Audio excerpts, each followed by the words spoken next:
सो बच्चों ये लिमिट का क्वेश्चन है। अब एक्सटेंडिंग टू जीरो पे आप पाओगे न्यूमरेटर और डिनोमिनेटर दोनों जीरो को टेंड कर रहे हैं, और ये this question can be best done with the help of series expansion. ठीक है, अब नीचे जो साइन स्क्वायर एक्स है आप ट्राई करो कि इसको आप एक्स स्क्वायर से डिवाइड और एक्स स्क्वायर से मल्टीप्लाई करो। Now fundamental theorems of limits की हेल्प से आगे जाके जब आप देखोगे ना तो ये लिमिट 1 को आप अलग से पुट कर सकते हो। ये किस केस में आप पुट नहीं कर सकते, जब ये दोनों लिमिट सेपरेटली फाइनाइट नहीं बन रही हो। बट अगर आप इसमें ये लिमिट पुट करोगे इंटरमीडिएट लिमिट, तो ये आगे जाके फाइनाइट आ रही होगी, तो कोई दिक्कत नहीं है।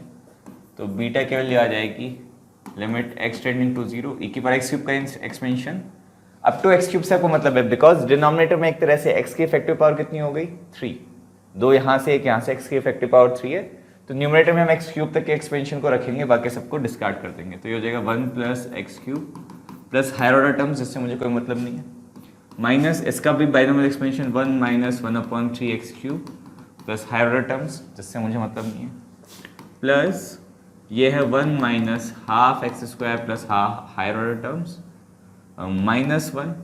ठीक है, और टाइम साइन एक्स का expansion x minus x cube by 3 factorial plus higher order terms whole divided by, इसको मैं 1 लिख के इसको मैं नीचे एक्स क्यूब ही लिख देता हूँ। ठीक है, ये कंट्रोवर्शियल है, बट आगे जाके आप देखोगे कि कोई दिक्कत नहीं होगी। आगे जाके दिक्कत होती तो हम फिर से सोचते कि हाँ ये हमने गलत किया था। चलो देखो, ये 1 से -1 कैंसिल हो रहा है, ये 1 से ये वाला -1 कैंसिल हो रहा है, बची हुई टर्म में हम एक्स क्यूब की टर्म्स को कंबाइन करके लिख देते। तो एक्स क्यूब का कोफिशिएंट यहाँ से है 1, यहाँ से है प्लस का 1/3।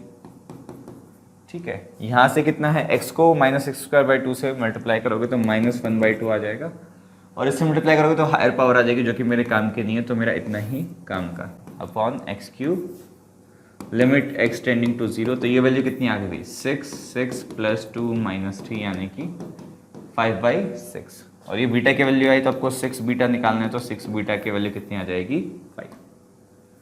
तो आई वुड से कि ये लिमिट का एक इजी क्वेश्चन था, बहुत ज़्यादा दिमाग लगाने की ज़रूरत इसमें नहीं थी।